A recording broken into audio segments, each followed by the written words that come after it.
ओम शांति।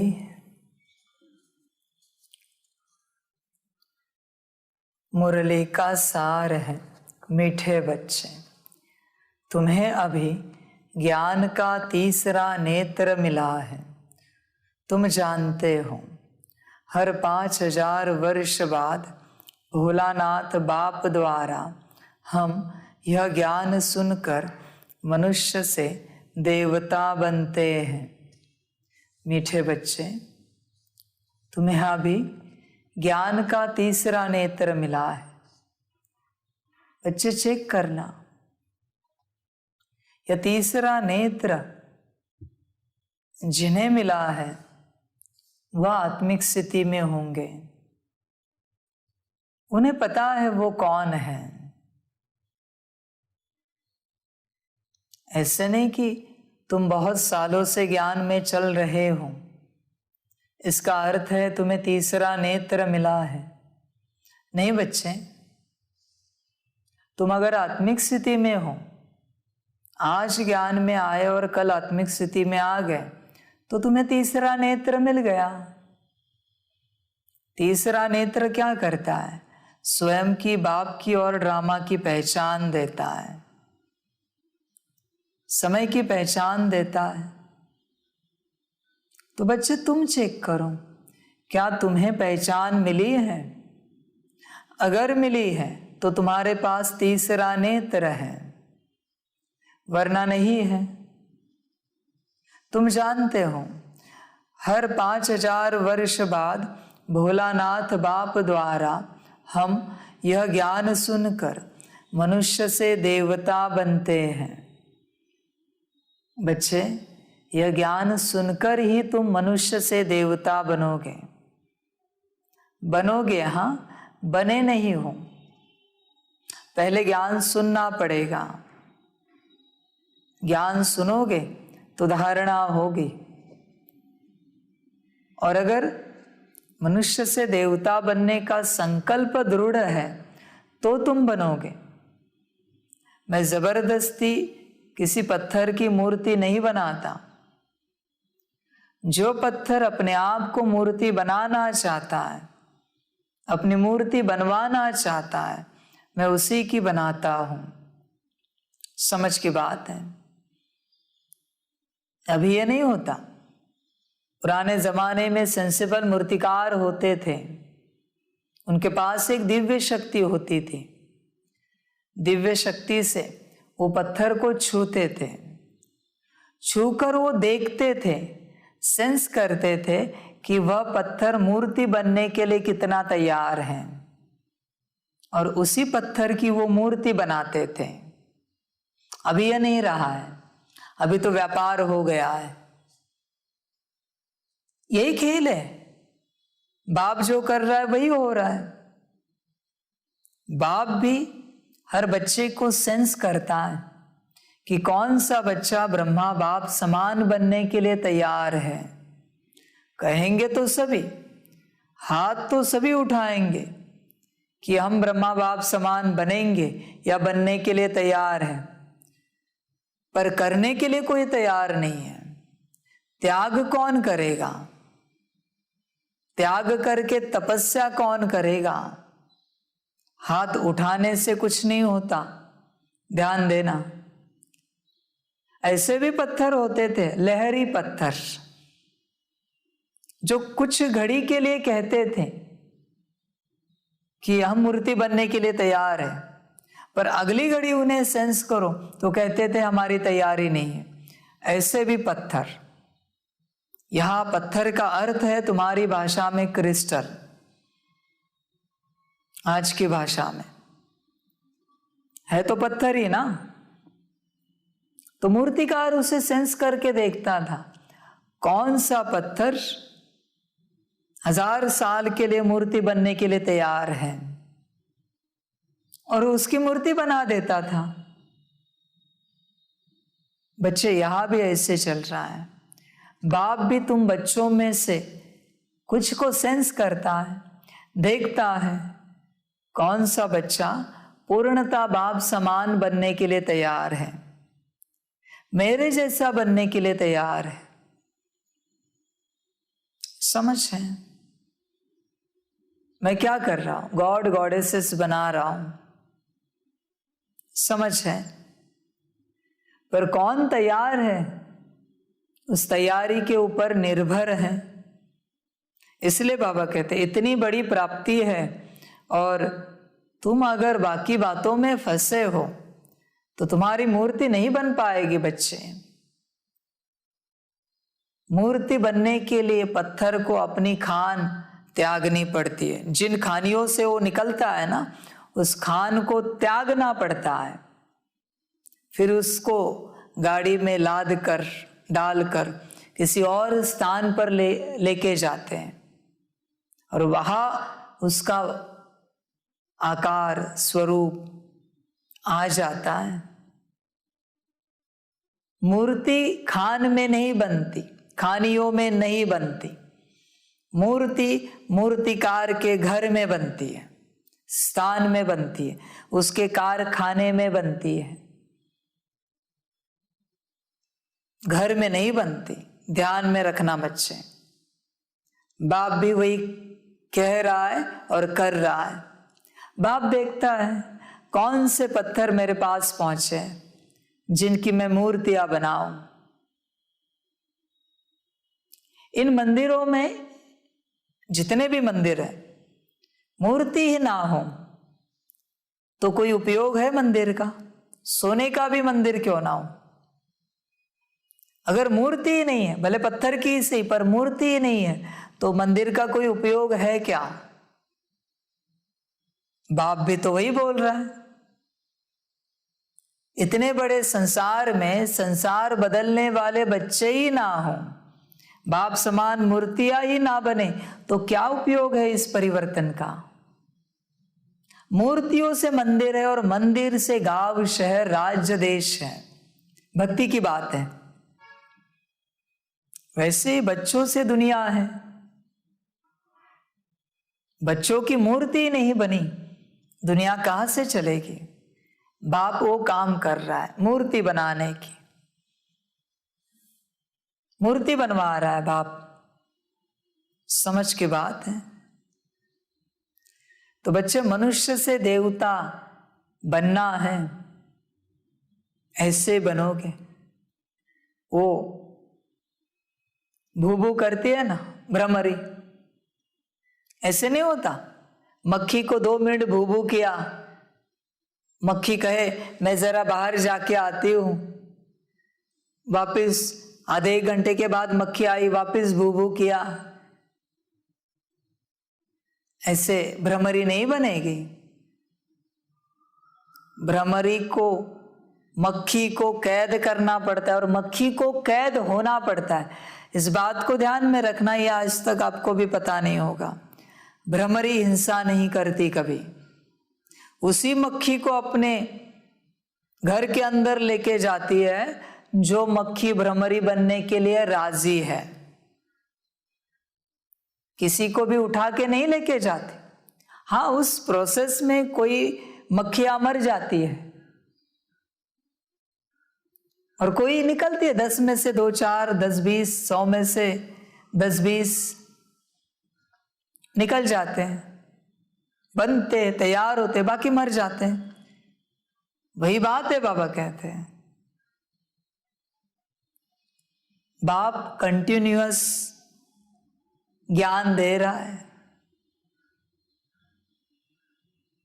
समझ है। तब जाके मनुष्य से देवता बनेंगे। ज्ञान को सुनकर, थोड़ा थोड़ा नहीं बच्चे, थोड़ा थोड़ा सुनकर कैसे बनोगे? पॉसिबल नहीं है। ऐसे थोड़ी होता है कि मूर्तिकार ने आज काम किया 1 घंटा 2 घंटा, वापस फिर कल सुबह काम करेगा, फिर मूर्ति नहीं बनेगी अच्छी। जब मूर्तिकार नींद आने तक काम करता है, जगने के बाद वापस काम शुरू करता है, तब मूर्ति तेजी से बनती है। तो मूर्ति को भी हाजिर रहना है और मूर्तिकार को भी हाजिर रहना है, तब वो तैयार होगी मूर्ति और विश्व सेवा करेगी। समझ रहे हैं? तो बाप यह ज्ञान सुनाकर मनुष्य से देवता बनाता है। समझ है, ये संसार कैसे कॉन्शियसनेस से वर्क करता है कोई नहीं जानता, कोई नहीं जानता। देखो बच्चे, वो जो मूर्ति बन रही है, उस मूर्ति की जब तक परमिशन नहीं है तब तक मूर्तिकार उसके ऊपर छन्नी हथौड़ा नहीं चला सकता। अगर चलाया तो वो हिंसा हुई। पत्थर को नहीं देखना, बिना अनुमति के, बिना परमिशन के उसने जो कुछ किया वो हिंसा है। मूर्ति भी परमिशन देती है कि नहीं, सुंदर हाथ बनाओ, पैर बनाओ, सिर बनाओ, आंखें बनाओ, तब वो हथौड़ा चलाता है और बड़े प्यार से बनाता है, बड़े प्यार से। और मूर्ति जब परमिशन देती है, माना पत्थर, तो इस प्रकार से बनाता है कि मूर्ति भी आनंद लेती है बनने का, और मूर्तिकार भी हंसते खेलते मौज करते बना देता है। और जब वो मूर्ति दुनिया के सामने पेश की जाती है तो दुनिया कहती क्या सुंदर मूर्ति है। मूर्तिकार जो माना हम कहेंगे एकदम स्किल, हाई स्किल वाला होता है ना, वो ऐसी मूर्ति बनाता है, ऐसी कि मूर्ति को देखकर लोग बनाने वाले को भूल जाते हैं। ये है रचना। बनाने वाला याद ही ना आए, इतनी सुंदर मूर्ति बने। ये है रचना, असली रचना। मानो लोग मूर्ति को देखकर इतना खो गए उस मूर्ति में, उसकी सुंदरता में, कि कोई नहीं पूछ रहा है कि इसको किसने बनाया। ये है असली रचना। बाप यही कर रहा है, यही कर रहा है बाप। जो बच्चे तैयार होंगे, मूर्तियां जो बनेंगी, उन्हें देखकर दुनिया ईश्वर को भी भूल जाएगी, भूल जाएगी दुनिया। ऐसी मूर्ति बना रहा है बाप। और उसके लिए पत्थर को बैठना पड़ेगा, लगातार हिल नहीं सकता पत्थर। जरा हिला गड़बड़ हो जाएगी, जरा मनमत परमत पर चला गड़बड़ हो जाएगी। बाबा वही तो कहते हैं। बाप ने लक्ष्मी नारायण राधा कृष्ण ऐसे बनाए कि दुनिया बाप को भूल गई, उन्हीं को याद कर रही है। और सत्य स्वरूप तो पता ही नहीं बाप का किसी को। ये कलाकारी है, इसे कलाकारी कहा जाता है। ऐसी कलाकारी होनी चाहिए, और बाप वह कर रहा है, बनाएगा ऐसी मूर्तियां दुनिया के सामने पेश करेगा बाप। उन्हीं से दुनिया बदलेगी। समझ की बात। स्थूल मूर्तियों से दुनिया चली है, चैतन्य मूर्तियों से दुनिया बदलेगी। ध्यान रखना, स्थूल मूर्तियों में इतनी ताकत है तो चैतन्य में कितनी ताकत होगी, विचार कीजिए। बाप यह कार्य कर रहा है। जो बनना चाहे बने, हर पत्थर को चांस है बनने का। कोई भी पत्थर मूर्ति बन सकता है। ऐसे कुछ लिखा हुआ नहीं कहीं पर कि यही पत्थर की मूर्ति बन सकती है, दूसरी नहीं बन सकती। नहीं, किसी भी पत्थर की बन सकती है, किसी भी पत्थर की। बस राजी होना चाहिए। समझ की बात है। कोई पत्थर कितना भी सख्त हो, कितना भी सख्त हो, पुराने जमाने की टेक्नोलॉजी है।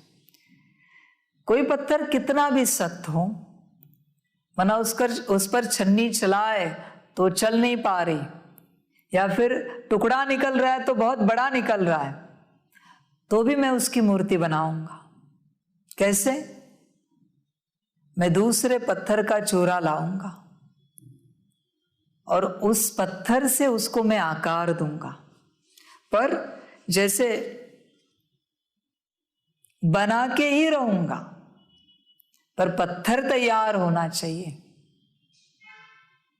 मोल्ड बनाऊंगा मैं दूसरे पत्थर के चूरे का और उससे उसके हाथ, पैर, सिर, नाक, कान सब बनाऊंगा। भले पत्थर कितना भी सख्त हो, पर बाहर से मैं अलग हाथ पैर लगा दूंगा, पर मूर्ति बनाऊंगा ही बनाऊंगा। पर पत्थर राजी होना चाहिए। पत्थर अगर राजी नहीं है तो मैं मूर्ति कैसे बनाऊं? मैं हिंसा नहीं करता, मैं अहिंसा परमो धर्म सिखा रहा हूं। हिंसा मैं कैसे कर सकता हूं? पत्थर पर भी मैं हिंसा नहीं कर सकता, स्थूल पत्थर पर। तो बच्चे, मूर्ति बनना है तो बैठना पड़ेगा, तो मूर्ति बनेगी।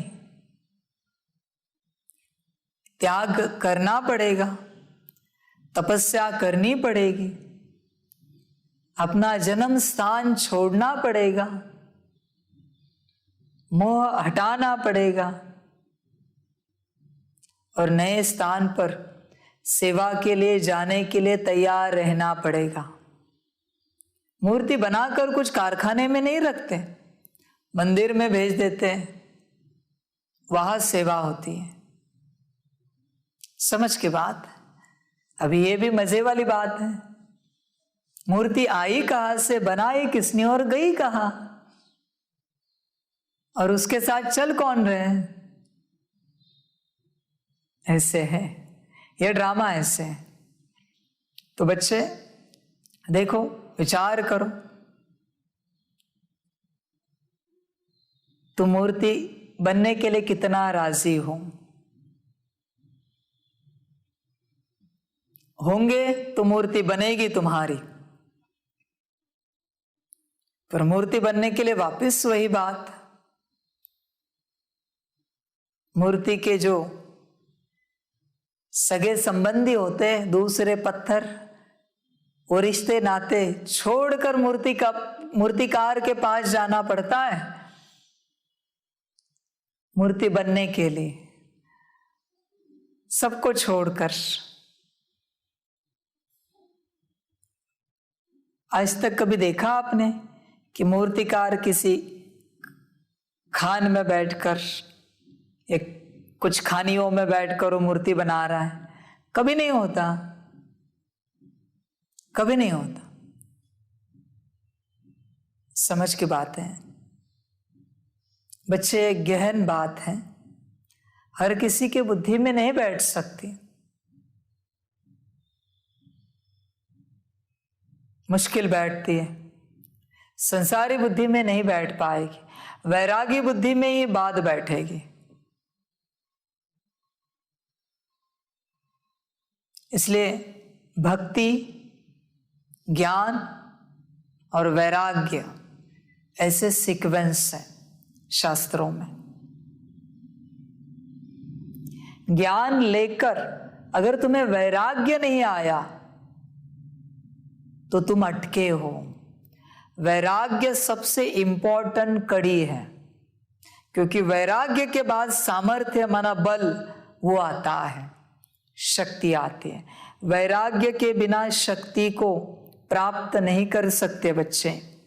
वैराग्य में त्याग और तपस्या दोनों आते हैं। वैराग्य का अर्थ क्या है? कुछ त्याग किया और तपस्या शुरू की। त्याग और तपस्या से वैराग्य बनता है, त्याग और तपस्या से वैराग्य बनता है। ध्यान देना इस बात पर। तो बच्चे चेक करो, वैराग्य तक पहुंचे हो? संसार की समाप्ति का समय आया है, पूर्णतः समाप्ति का समय आ चुका है संसार के। तुम्हारी अवस्था वैराग्य में है या भोग्य में है? भोग्य में रहकर भाग्य के पीछे तो नहीं भाग रहे हो। वैरागी बनो, बुद्धि से सब छोड़ो और एक बाप को पकड़ो। उसे वैरागी कहा जाता है, जिसकी बुद्धि में संसार का अंश मात्र भी नहीं है और सिर्फ बाप है, वो है वैरागी। समझ की बात है। वैराग्य से बल मिलता है। तो मूर्ति बनना है तो गुण धारण करना पड़ेगा। देखो बच्चे, चेक करो। और सीमित समय तक मूर्तिकार यहां प्रेजेंट है। उसके बाद मूर्तिकार का पाठ भी पूरा होगा। जितनी मूर्तियां बनेगी उनको विश्व सेवा अर्थ भेजा जाएगा। मूर्ति बनाना पूरा हो गया, अभी सेवा शुरू हो गई, विश्व सेवा। समझ है बच्चे? देखो, विचार करो। भाग्य में होगा तो बनो। भाग्य में सबके है, सिर्फ सबको समझ में नहीं आता, सबके भाग्य में है। अगर तुम माया में हो तो तुम्हें भाग्य समझ में नहीं आएगा। संसार की माया, समझ की बात है। शंभो तेरी माया, ऐसे संसार की माया। भक्ति में गाते हैं ना ये बात। बच्चे ध्यान देना, माया से जरा विरक्ति लेना, विभक्ति लेना।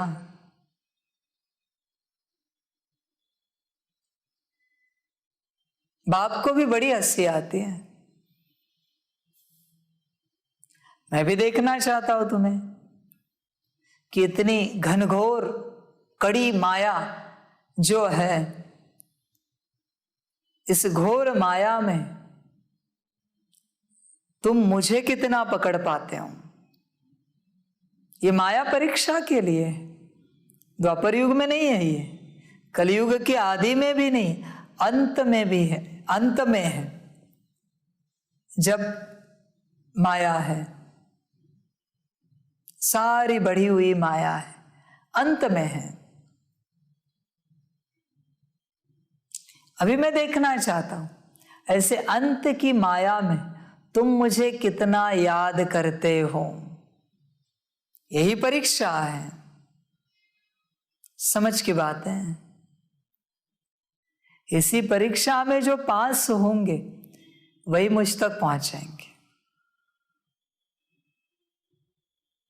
जिसके पास कोई माया नहीं है वो तो ऐसे मेरे पास पहुंच जाएगा, पर माया होकर, उस माया से निकलकर मेरे पास पहुंचे, वही तुम्हारा पुरुषार्थ है। माया से निकलने का वही खेल है। मैं भी देखना चाहता हूं तुम कहां तक निकलते हो। मेरी बात तुम्हें श्रेष्ठ लगती है या माया की? समझ की बात है। बच्चे चेक करो, तुम्हारी बुद्धि कहां है? माया में या बाप में? बच्चे ध्यान से चेक करना, सारा समय तुम्हारी बुद्धि कहां रहती है?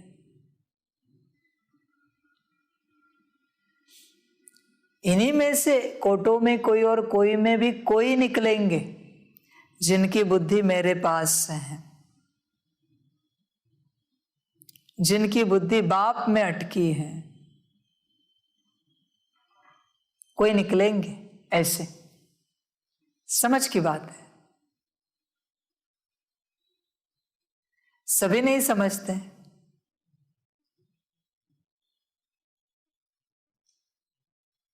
बच्चे बुद्धि को चेक करना।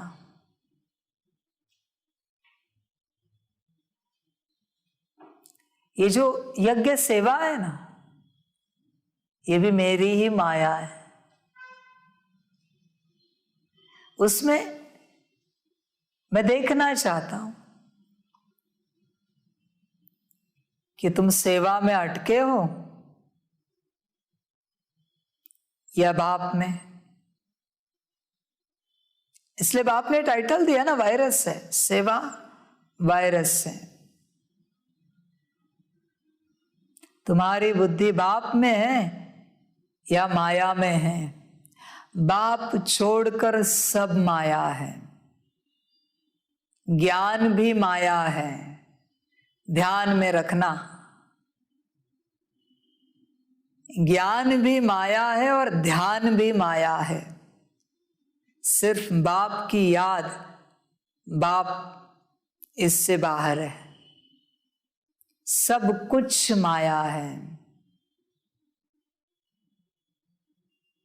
इसलिए बच्चे तुम चेक करो, तुम्हारी बुद्धि कहाँ है?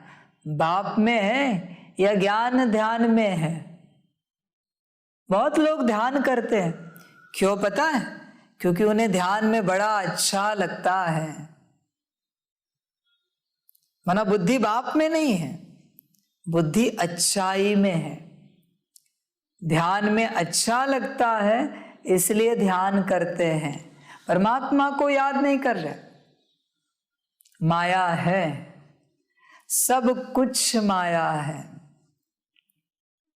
देखो, संसार तो बाबा कहते छोड़ ही दो, उसकी तो बात करने जैसी बात ही नहीं है। घर परिवार, संसार, रिश्तेदार, बात से बाहर है। जरा ऊंची बातें करते हैं, निचली बातों में मजा नहीं है। वो तो परम माया है, उसकी क्या चर्चा करें। तो बाप छोड़कर सब कुछ माया है। देखो बच्चे, बुद्धि को चेक करो, तुम्हारी बुद्धि कहाँ है? माया में, काया में, छाया में, कहां पर है? बस अगर बाप में है तो तुम माया से बाहर हो। माया तुम्हारी सेवाधारी है। अगर बुद्धि बाप में है तो, पर अगर बुद्धि बाप में नहीं है तो माया तुम्हारी दुश्मन है, गिराएगी। समझ है? बाप सेवा देके भी देखता है तुम सेवा को कितना पकड़ के रखते हो। मेरी सेवा, मेरा डिपार्टमेंट, मेरा कार्य। फंस गए माया में, हंसना बंद हो गया। संभालो बच्चे, चेक करना बाप छोड़कर बुद्धि में क्या क्या है। चेक करना। कहा ना, ज्ञान भी माया है। माया किसे कहा जाता है पता है आप बच्चों को? जो बदलती रहती है या बदलता रहता है, जो विनाशी है, वो माया है। ये ज्ञान काम आएगा सतयुग में?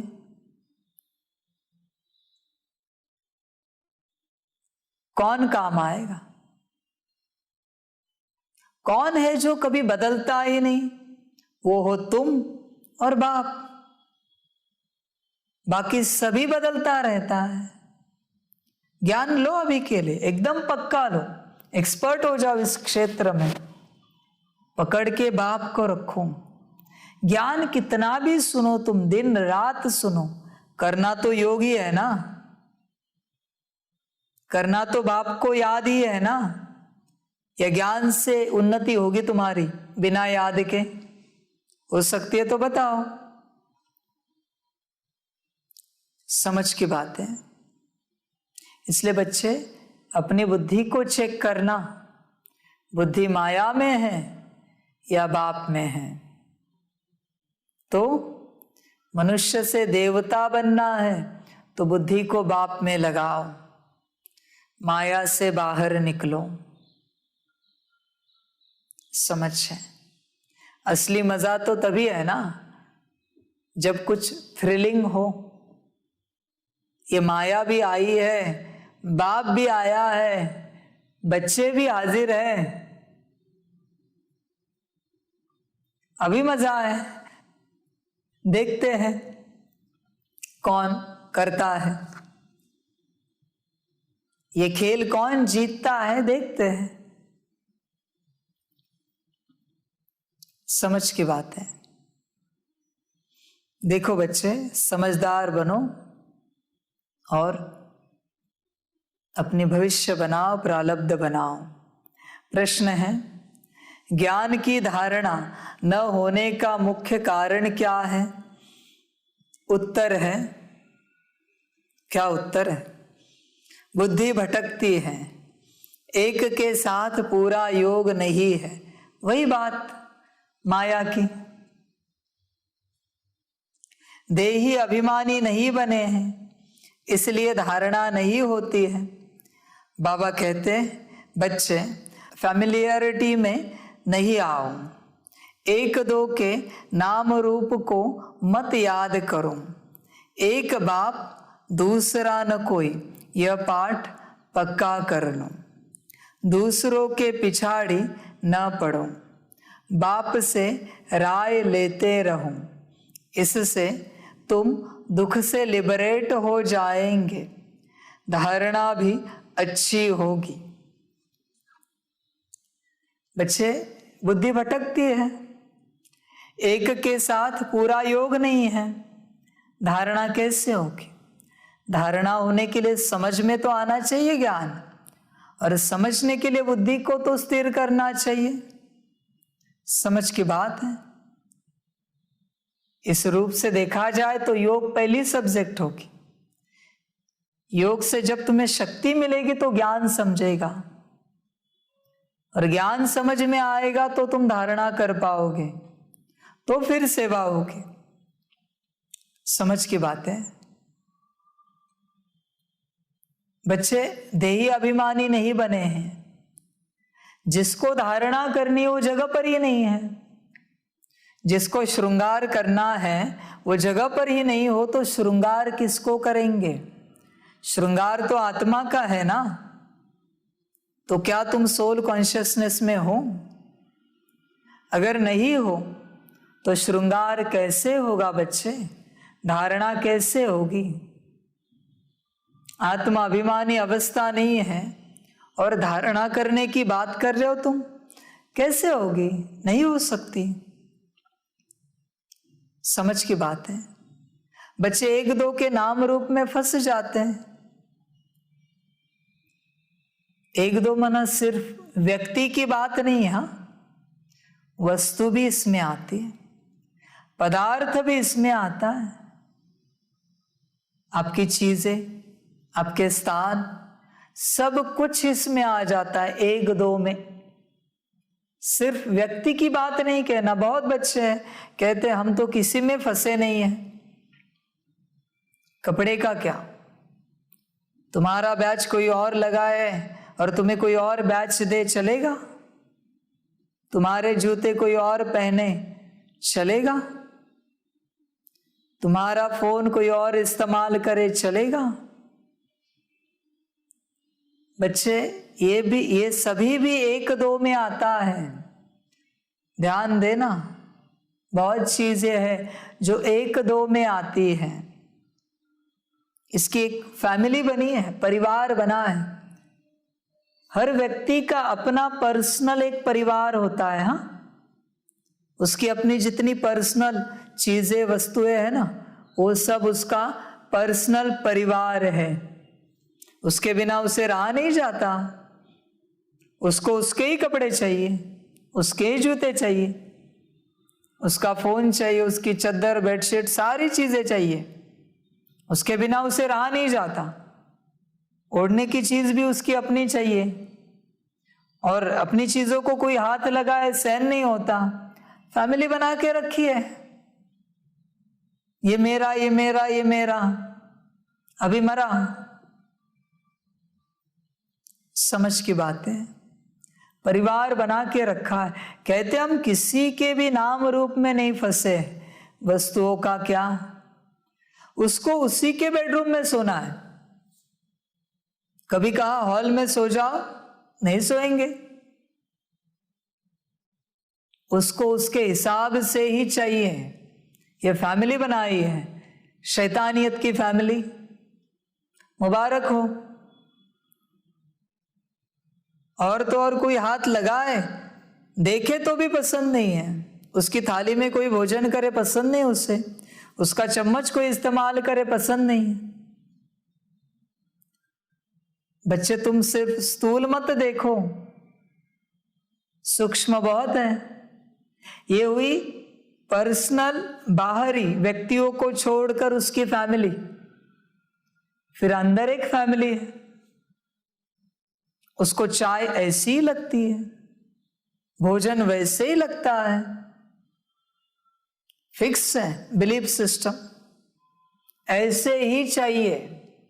इतने बजे ही उठना है, इतने बजे ही सोना है।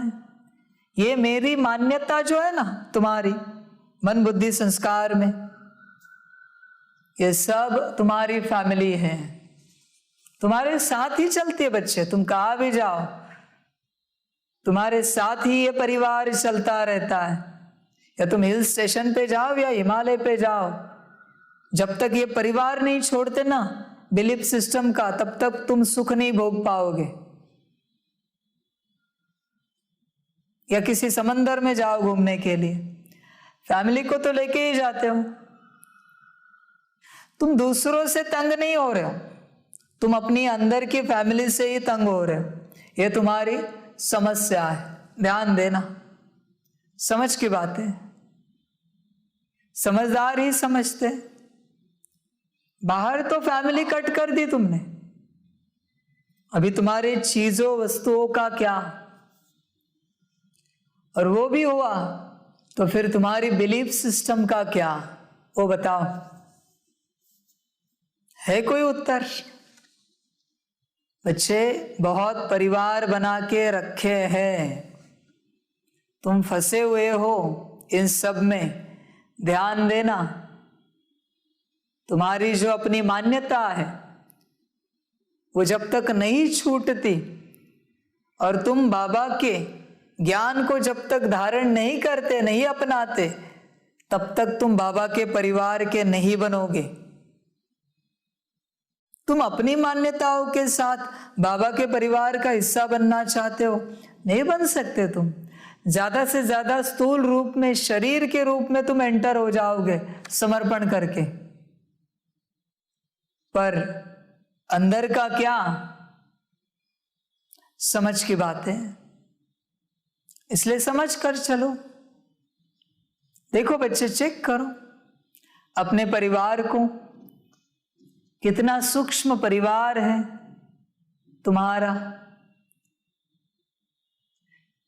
तुमने जो फिक्स करके रखा है ना अपने जीवन में, इसके बिना नहीं चलता, उसके बिना नहीं जमता, ये सब तुम्हारा परिवार है, सब तुम्हारा परिवार है और कुछ भी नहीं। बच्चे किसी दिन कपड़े ही नहीं, तुम्हें किसी और के कपड़े दिए पहनोगे? पहन सकते हो? कहोगे कि नहीं चलेंगे, दूसरे के कपड़े कैसे पहने?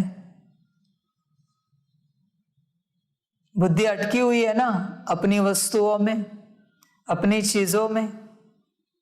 अच्छे खासे धोखे दिए। बाप कभी कभी परीक्षा लेता है, धोखे भी नहीं देता, नए लाके दे दिया और कहा कि फलाने के कपड़े पहन लो। पहन सकते हो? कहोगे अरे दूसरे के कपड़े कैसे पहने, बस नापास हो गए।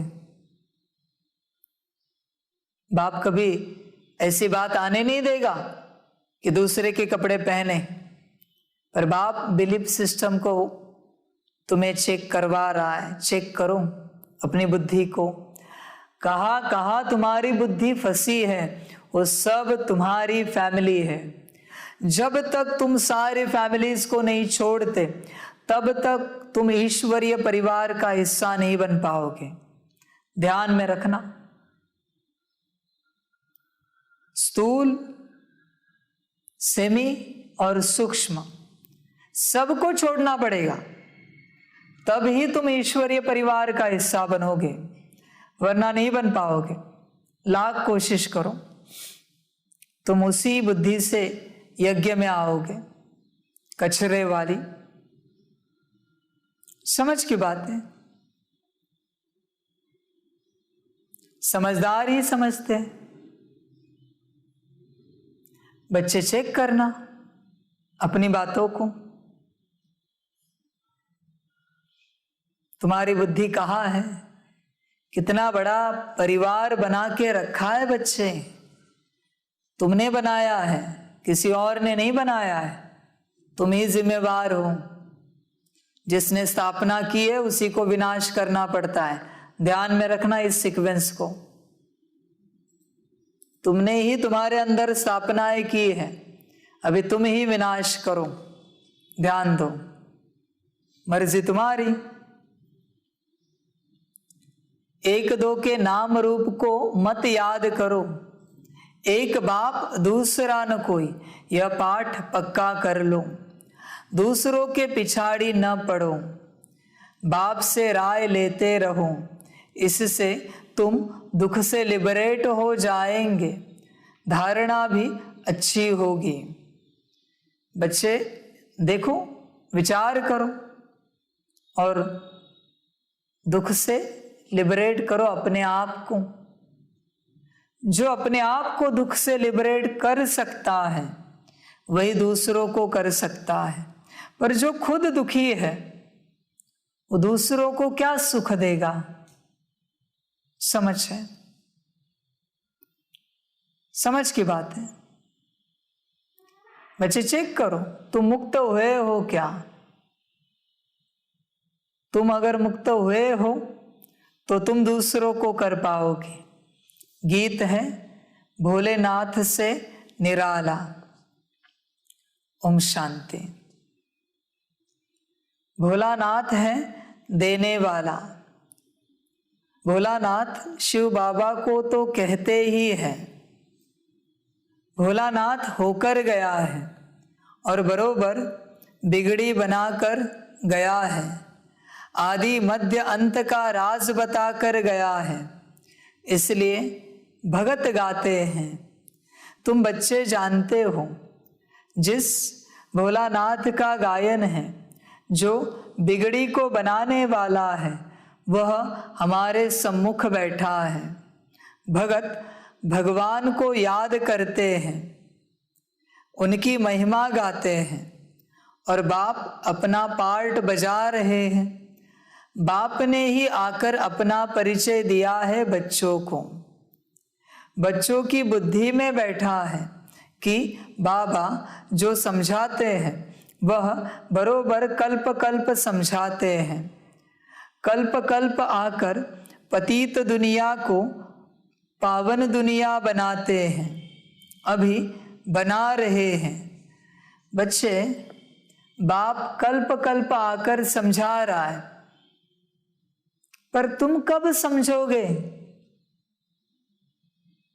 समझोगे कब? वास्तविक रूप से बाप एक बार कहे और बच्चे समझ जाए, ऐसी अवस्था होनी चाहिए बच्चों की। बाप बस एक बार कहे और बच्चे कहे हाँ जी और समझ गए। कब समझोगे? विचार करो। बाप तुम्हें कितनी बार समझाए कि तुम देह नहीं आत्मा हो। तुम्हें कितनी बार बताए कि आत्मिक स्थिति में आ जाओ। कितनी बार बताए कि अपने को आत्मा समझ बाप को याद करो। किसी को ज्यादा बार समझाना पड़े, क्या कहते हैं उसको? शूद्र टाइटल देंगे ना उसे? क्या क्या टाइटल देंगे उसे अगर ज्यादा बार कोई बात समझानी पड़े तो? तुम अगर किसी को कोई बात 10, 15, 20, 25, 30 बार समझाओ, क्या कहोगे तुम उससे? क्या टाइटल दोगे? विचार करो, क्या टाइटल दोगे उसे? क्या क्या टाइटल नहीं दोगे तुम उससे? बच्चे, तुम्हें फिर समझ में नहीं आता, बाप तुम्हें कितने वर्षों से समझा रहा है, बाप दे टाइटल तुम्हें। समझ की बात है, बाप से समझ रहे हो, बाप बस एक बार कहे और तुम्हें समझ में आए, इसको कहा जाता है बच्चा। दोबारा कहना ना पड़े और कभी भूलो नहीं फिर तुम जीवन में, इसे कहते हैं बच्चा। चेक करो अपने को, ऐसे हो क्या? या तुम्हें भी बाप को बार बार समझाना पड़ता है किसी बात को? चेक करना। कल्प कल्प आकर पतित दुनिया को पावन दुनिया बनाते हैं, अभी बना रहे हैं। बहुतों को अभी पता पड़ा है, अभी बहुत है जिन्हों को पता नहीं है। वर्षा लेने वाले होंगे तो कल्प पहले मुआफिक आकर वर्षा लेंगे। तुमको पहले थोड़े ही यह मालूम था कि बाबा आकर वर्षा देंगे, अभी मालूम पड़ा है। बरोबर भक्तों का रक्षक है, आदि मध्य अंत का ज्ञान सुनाते हैं। उनको ज्ञान का सागर कहा जाता है। दिल से लगता है बरोबर यह वही है जो भारत में आकर जन्म लेते हैं। इनका अलौकिक जन्म गाया हुआ है। भारतवासियों को आकर पतित से पावन बनाते हैं। पतित मनुष्य जो बुलाते हैं वह जरूर समझते होंगे हम पावन थे, अब पतित बने हैं, फिर पावन बनना है। अभी बाप द्वारा तीसरा नेत्र मिलने से तुमने यह सब कुछ समझा है। तुम बच्चों का सारा दिन विचार सागर मंथन चलता रहेगा। सतयुग में पावन कौन थे? बरोबर देवी देवता ही थे। उस समय और कोई धर्म नहीं था। देवताओं के चित्र भी हैं और कोई नाम नहीं लेंगे, ऐसे नहीं कहेंगे चित्र है। श्री लक्ष्मी देवी, श्री नारायण देवता, अभी वह नहीं है। जब वह थे तो और कोई धर्म नहीं था। तुम बच्चों की बुद्धि में है कि बाबा हमको सत्य कथा सुनाते हैं, तो लोग कहते हैं यह ज्ञान तो हमने सुना नहीं है, क्योंकि उनको ड्रामा के राज का तो पता नहीं है। तुम कहेंगे यह तो कल्प कल्प तुम सुनते आए हो, क्या 5000 वर्ष पहले नहीं सुनाया था? फिर यह क्यों कहते हो आगे कभी नहीं सुना है? कल्प पहले जिसने सुनाया था उस द्वारा तुम अभी भी सुन रहे हो। अच्छी रीति समझाना चाहिए। तुमने तो 5000 वर्ष पहले भी यह ज्ञान सुना था। देवताओं को 5000 वर्ष हुए हैं। उन्हों को मनुष्य से देवता किसने बनाया? अभी भी वही बाप फिर से बनाएगा। 5000 वर्ष बाद फिर से बाप को आना पड़ता है। रावण द्वारा पतित बने हुए को पावन बनाने। History geography must repeat. यह भी समझ में आता है, हिस्ट्री रिपीट होती है। सतयुग के बाद त्रेता चक्र लगाते हैं। अभी कलयुग का अंत है। एक तरफ विनाश ज्वाला खड़ी है, दूसरी तरफ बाबा यहाँ आए हैं नई दुनिया स्थापन करने अर्थ।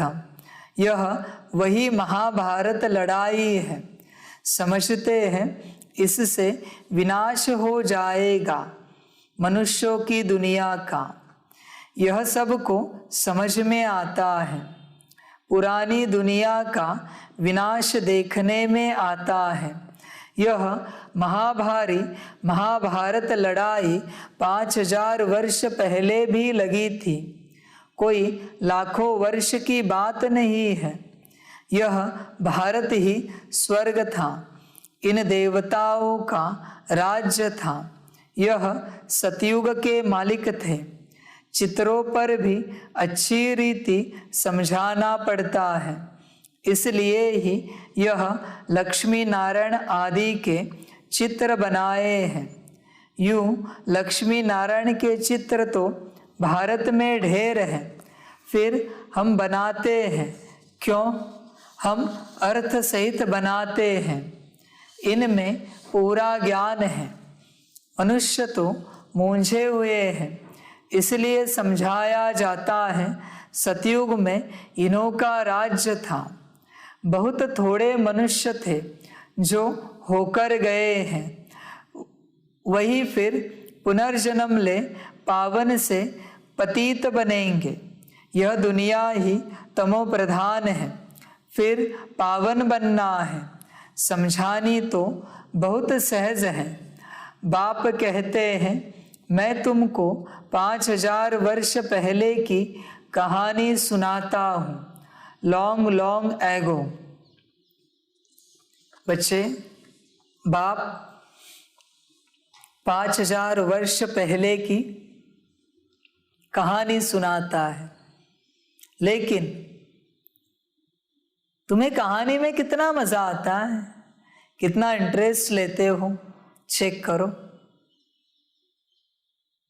लौकिक में दादा दादी छोटे बच्चों को कहानी सुनाते हैं। वो बच्चे बिना सोचे समझे उस कहानी को सत्य मानते हैं। मैं तो सत्य कहानी सुना रहा हूं, तुम सोच समझ कर भी सत्य मानने के लिए तैयार नहीं हो, फिर कैसे होगा? क्या करेंगे? बच्चे ध्यान दो इस बात पर।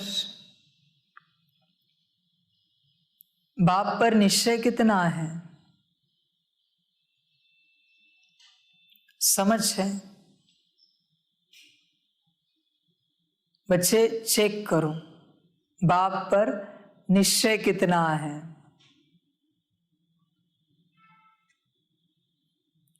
दुनिया की जो मान्यताएं हैं, मैं उल्टी करूं तो एक्सेप्ट करोगे?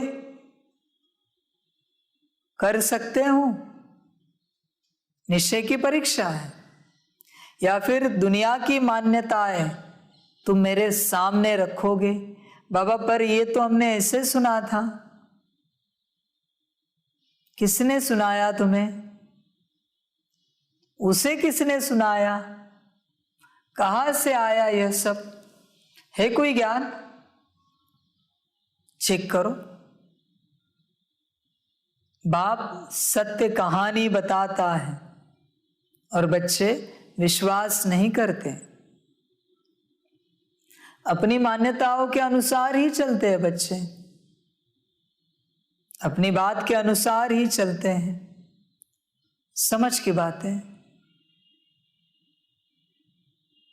चेक करो बच्चे, बाप पर निश्चय कितना है। तुम्हारी कोई बड़ी पढ़ाई है, साइंस की, विज्ञान की, और तुम बाप के सामने विज्ञान समझा रहे हो किसी को,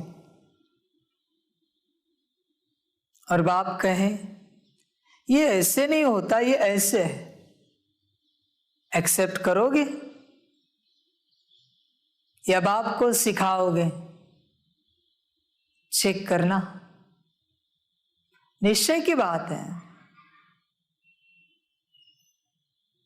सारी निश्चय की बात है। तुरंत बच्चे सिखाते, बाबा ऐसे नहीं, ऐसे। हाँ हाँ बरोबर, तुम मेरे बाप हो ना, बरोबर बताया तुमने। इसलिए दुनिया का सारा कचरा तुमने अपनी बुद्धि में भर के रखा है। ध्यान से चेक करना, सारा कचरा है तुम्हारी बुद्धि के अंदर। उसे मिटाओ, उसे समाप्त करो, ध्यान दो। और बाप जो सुनाता है,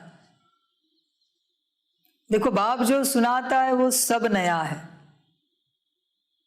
उसके कारण तुम इसे अनुभव नहीं कर सकते, क्योंकि ये बाप की रचना है। सब कुछ जो तुम्हें पता भी नहीं है, तुम पहली बार सुन रहे हो। समझ है? छोटा बच्चा स्कूल में जाए और टीचर को कहे ए ऐसे ही क्यों निकालते हैं, बी ऐसे ही क्यों निकालते हैं, टीचर ने कितना भी एक्सप्लेनेशन दिया, समझ में आएगा उसे? इससे अच्छा ए भी सीख लो, आत्मा बाबा। सवाल मत पूछो और अपनी मान्यताओं को बाजू में रखो। ए फॉर एप्पल कहते हैं, ये क्यों कहते हैं? है कोई जवाब? ए फॉर बैट क्यों नहीं कहते? ए फॉर कैट क्यों नहीं कहते? एप्पल ही क्यों कहते हैं? है कोई जवाब? कुछ बातें ऐसी होती हैं जिनका कितना भी जवाब दो, मनुष्य की तुच्छ बुद्धि नहीं समझ पाएगी। इसलिए उनका जवाब खोजना नहीं चाहिए। समझ की बात है। नाक को नाक ही क्यों कहते, बता सकते हो? कान को कान ही क्यों कहते, बता सकते हो? तुम ज्यादा बातें सिखाओ नहीं कि सुनने वाले यंत्र को कान कहा जाता है, नाक क्यों नहीं कहते? सूंघने वाले यंत्र को नाक कहा जाता है, कान क्यों नहीं कहते? कहां से आई शब्द रचना, बता सकते हो? आम को आम ही क्यों कहते हैं? सेब को सेब ही क्यों कहते हैं? समझ की बात है। और ये उत्तर खोज के मिलेगा भी क्या तुम्हें? क्या मिलेगा? कुछ भी तो नहीं।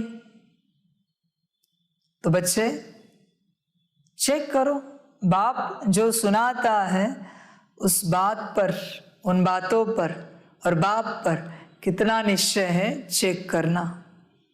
बाप सत्य कहानी सुनाता है, आज नहीं तो कल उजागर हो जाएगी, सत्य तुम्हारे सामने आ जाएगा। जिसने स्वीकार किया है वो नाचेगा, और जिसने स्वीकार नहीं किया है वो पछताएगा। सोचेगा बाप बरोबर बता रहा था, हम नहीं समझ पाए। बाबा कहेगा वाह बच्चे वाह, वाह ड्रामा वाह। समझ की बात है। यह इन लक्ष्मी नारायण का राज्य था, अथवा क्राइस्ट से 3000 वर्ष पहले सतयुग था। हेवनली गॉड फादर ने हेवन स्थापन किया था। भारत को कहते भी है प्राचीन देश है। इसमें गॉड गॉडेस राज्य करते थे। गॉड कृष्ण गॉडेस राधे कहते हैं। राधे कृष्ण लक्ष्मी नारायण सतयुग में थे। फिर राम सीता त्रेता में 5000 वर्ष का हिसाब किताब क्लियर है। जब उन्हों का राज्य था तो बाकी सब आत्माएं मुक्तिधाम में थी। आत्मा तो अविनाशी है, आत्मा का कभी विनाश नहीं होता। ड्रामा भी अविनाशी है। आत्मा को 84 जन्मों का अविनाशी पार्ट मिला हुआ है। इतनी छोटी सी आत्मा में सारा पार्ट भरा हुआ है। यह कितनी वंडरफुल बात है। इसको ही कुदरत कहा जाता है। इतनी छोटी बिंदी कितना 84 जन्मों का पार्ट, 5000 वर्ष का पार्ट उसमें भरा हुआ है, वह भी अविनाशी, जो रिपीट जरूर करना है। यह बड़े ते बड़ी कुदरत है। परमात्मा भी बिंदी, आत्मा भी बिंदी, परंतु परमात्मा सुप्रीम है। आत्माएं तो सब एक जैसी नहीं है, नंबरवार है। पहले सुप्रीम शिव बाबा, फिर कहेंगे लक्ष्मी नारायण। ब्रह्मा सरस्वती को सुप्रीम नहीं कहेंगे, संपूर्ण तो लक्ष्मी नारायण है, फिर नंबरवार 1-2 के पिछाड़ी आते हैं। मुख्य गायन है देवताओं का। सबसे सुप्रीम आत्मा शिव बाबा की है, फिर सूक्ष्म वतन में ब्रह्मा, विष्णु, शंकर, फिर लक्ष्मी नारायण, राम, सीता सब नंबरवार हैं। नाटक में भी एक्टर नंबरवार होते हैं, सब एक जैसे नहीं होते हैं। कहेंगे इनकी आत्मा सुप्रीम एक्टर है, यह पाई पैसे का एक्टर है। सबसे फर्स्ट क्लास क्रिएटर, डायरेक्टर कौन है? करण करावनहार एक ही परमपिता परमात्मा है। अब तुमको सारे ड्रामा का पता पड़ा है। यह है बेहद का ड्रामा। नटशेल में तुमको बताया जाता है। झाड़ का यह देवी देवता धर्म है फाउंडेशन, फिर उनसे टालिया इस्लामी, बौद्धि, क्रिश्चियन निकले हैं। यह फ्लावर वॉज होगा। झाड़ शोभता है ना, बाकी एक एक धर्म के पत्ते बैठ गिनती करो तो कितने होंगे? इस्लामी, बौद्धि सबके मठ पंथ गिने जाते हैं। शिव भोलानाथ यह ज्ञान सुनाते हैं। बाकी कोई डमरू आदि बजाने की बात नहीं है। शास्त्रों में जो आया सो लिख दिया है। वास्तव में है ज्ञान डमरू। इनको शंख ध्वनि भी कहा जाता है। शंख ध्वनि मुख से की जाती है। यह है ज्ञान की मुरली। ड्रामा के आदि मध्य अंत का राज बैठ सुनाते हैं। आत्मा बिंदी मिसल है, जिसमें सारा पार्ट नूंधा हुआ है। वह क्रिएटर है, वो एक्ट भी करते हैं। अच्छा पार्ट वह लेते हैं, नंबरवार तो होते हैं ना। यह है ही एक बाप क्रिएटर और सब पुनर्जन्म में आने वाले हैं। यह कभी पुनर्जन्म नहीं लेते हैं। इनका अलौकिक जन्म है। तुम जानते हो कैसे आकर प्रवेश किया है। दूसरी आत्माएं भी प्रवेश करती है ना। समझो किसके स्त्री की आत्मा आती है, बोल सकेगी कि मैं सुखी हूँ, बाकी उनके शरीर को भाकी नहीं पहन सकेंगे, क्योंकि शरीर तो दूसरा है ना। भावना है कि यह हमारे स्त्री की आत्मा है, इनको बुलाया गया है। ऐसे बहुतों को बुलाते हैं। अभी तमोगुणी हो गए हैं, इसलिए एक्यूरेट बताते नहीं हैं। आत्मा क्या चीज़ है, कैसे आती जाती है, यह ड्रामा में पहले से ही नूंद है। ऐसे नहीं आत्मा निकलकर यहाँ आती है, वह मर जाती है, नहीं। बाप कहते हैं यह मनोकामना पूर्ण करने के लिए साक्षात्कार कराता हूँ। जो ड्रामा में नूंद है सो होता है। सेकंड पास हुआ, ड्रामा में नूंद है। यह बेहद का नाटक है। बाप बिंदी है। बिंदी को भोलानाथ कहते हैं, कितना वंडर है। बाप भी कहते हैं, मुझ बिंदी में कितना पार्ट है। यह बातें नए कोई की बुद्धि में बैठ न सके, पुरानों से भी कितनों की समझ में नहीं आता है, तो किसको समझाने में मूंझते हैं। जैसे रेडियो में कोई बात करने में मूंझते हैं, इसमें मुरली बड़ी फुर्ती से चलानी है, वह पढ़कर सुनाते हैं। यह है ओरली। बाबा भी सब कुछ ओरली सुनाते हैं। तुम्हारी बुद्धि में धारणा हो रही है। कल्प पहले भी तुमने धारणा कर बहुतों को सुनाया है, फिर वह ज्ञान खत्म हो गया, अब फिर रिपीट होना है। यह ज्ञान कोई साधु संत की बुद्धि में नहीं है, वह परमात्मा को नहीं जानते। वह कह देते हैं आत्मा परमात्मा में मिल जाएगी। मिलेगी फिर कैसे?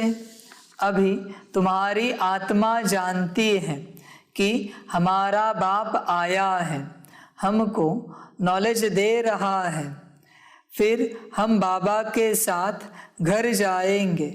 यह तुम बच्चों को रूहानी नशा है। यह है तुम्हारा प्रवृत्ति मार्ग।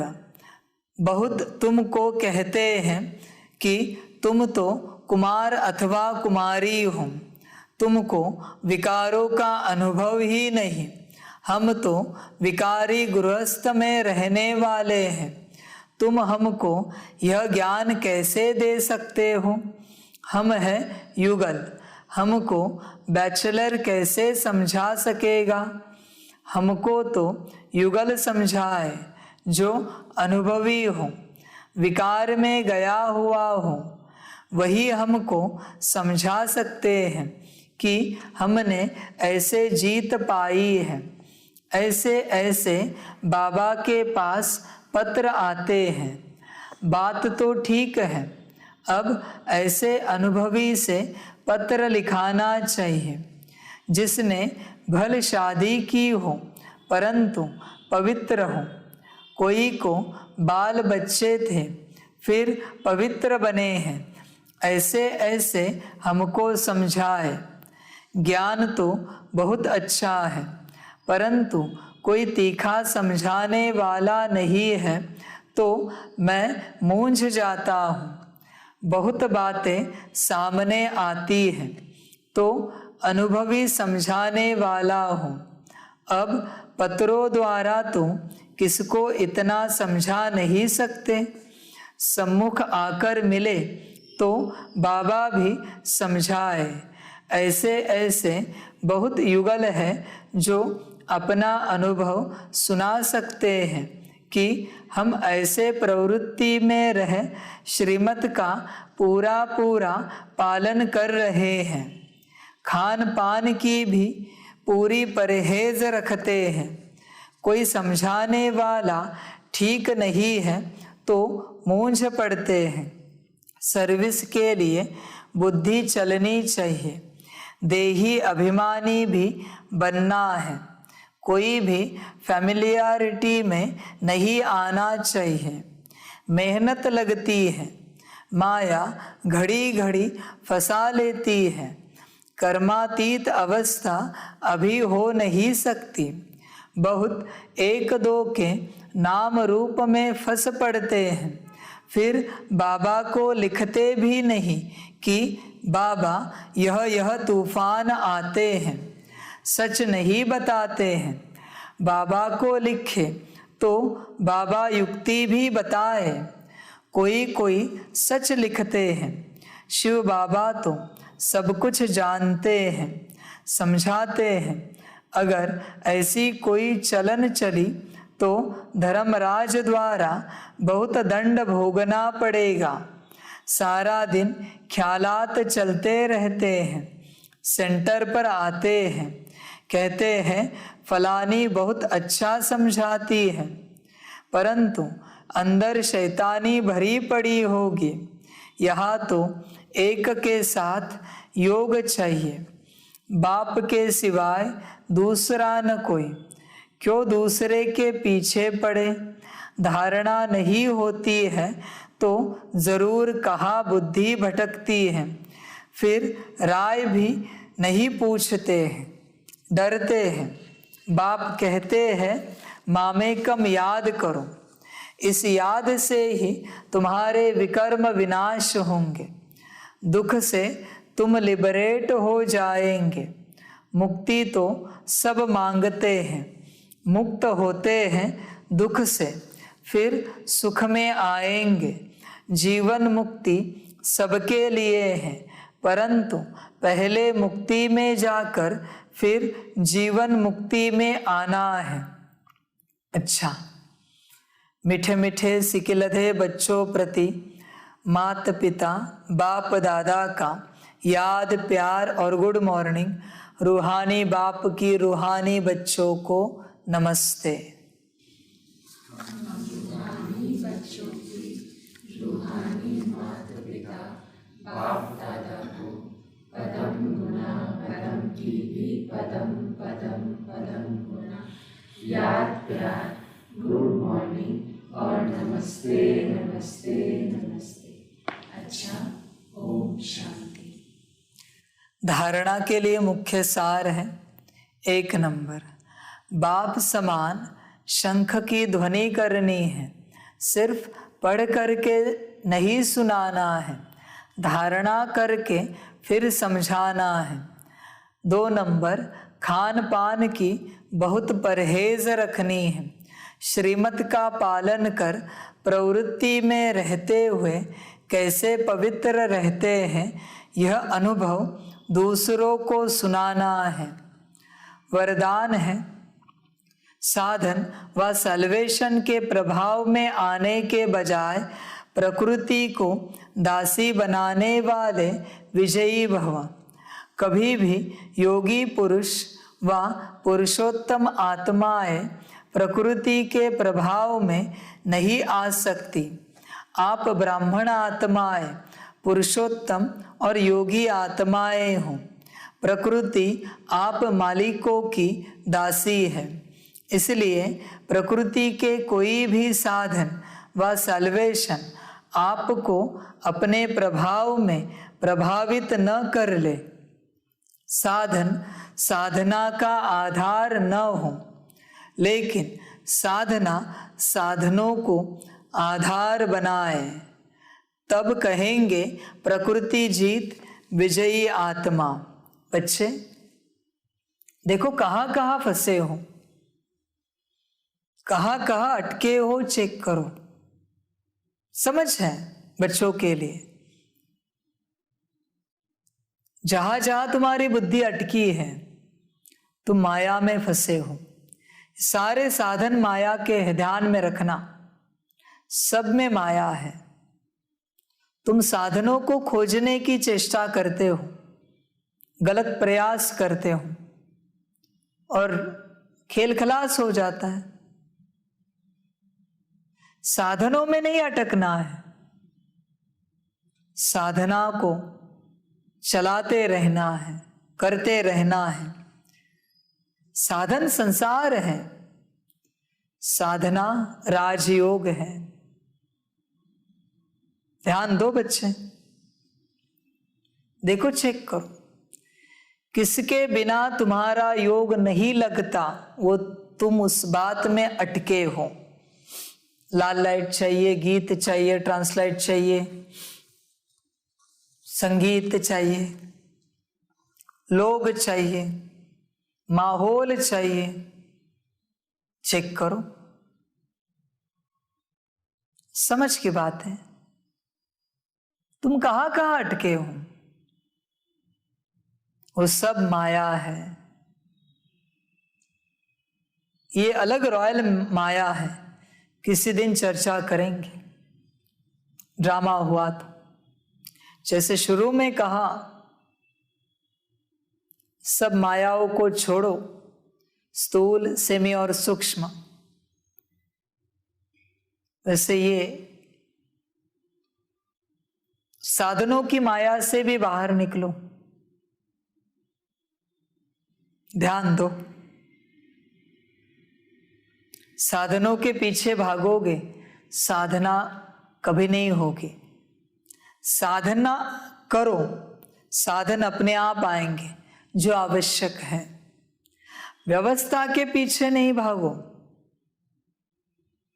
तुम अपने आप को व्यवस्थित करो, व्यवस्था अपने आप हो जाएगी।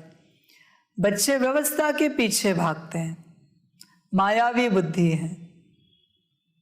वही 1 मिनट 2 मिनट आधा मिनट योग करते हैं, लगे व्यवस्था के पीछे, फिर व्यवस्था करके थक गए, अभी कहते योग नहीं होगा। ऐसी बात है, चेक करना। स्लोगन है, एवर रेडी वह है जो हर घड़ी को अंतिम घड़ी समझकर चलते हैं। बच्चे चेक करना, एवर रेडी हो, कभी भी कुछ भी हो सकता है, कभी भी तुम्हारा शरीर छूट सकता है। तैयार हो? नहीं हो तो आज इस घड़ी इस बात को सुनना और तैयार रहना। जो समझना है समझ जाना, पर तैयार रहना। कभी भी हो सकता है, कुछ भी, कभी भी तुम्हारी अंतिम घड़ी आ सकती है। एवर रेडी रहना, ध्यान में रखना बच्चे, वचन नहीं भूलना और हल्के में भी नहीं लेना। बाप के वचन है, समझ की बात है। कभी भी तुम्हारे परिवार से कोई सदस्य शरीर छोड़ सकता है, कभी भी तुम्हारा भी शरीर छूट सकता है।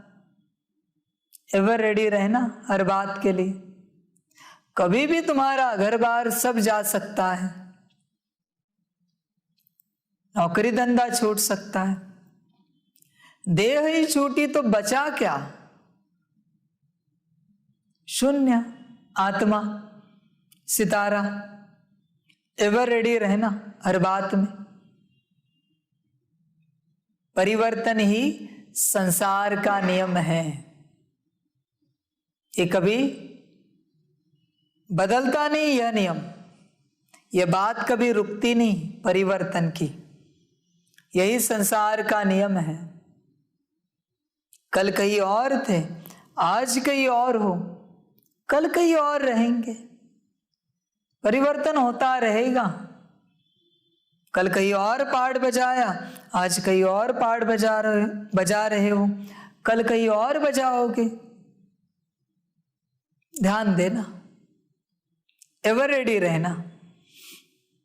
अच्छा, ओम शांति। सभी बच्चों के लिए टोली स्वीकार हो। माता पिता, बाप दादा और शिव बाप की तरफ से स्वीकार हो। ओम शांति।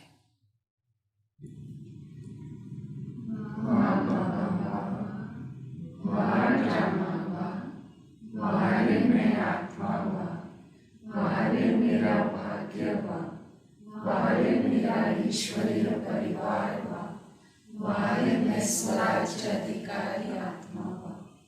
अच्छा, ओम शांति। मेरा बाबा, मीठा बाबा, प्यारा बाबा, पदम गुना पदम गुना पदम गुना। शुक्रिया बाबा, शुक्रिया बाबा, शुक्रिया बाबा। अच्छा, ओम शांति। ओम शांति।